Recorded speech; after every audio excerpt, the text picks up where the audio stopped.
কি করে শুধু দেখো, নতুন নতুন অ্যাক্টিভিটি,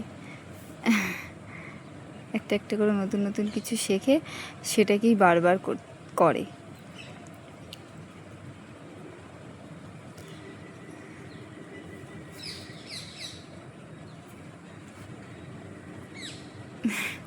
এখন একটা এটা এটা হচ্ছে নতুন শিখেছে, দুই পা দুটোকে নিয়ে একটু তুলবে নামাবে, এই যে এটা হচ্ছে নতুন শিখেছে।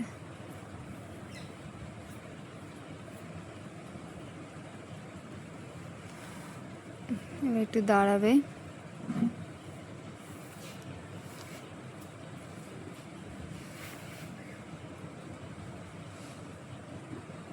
এই পাকু পাকু, বাবা কি করছে, বাবা কি করছে, কি আমাকে দেবে, দাও দাও, এই তো, থ্যাংক ইউ।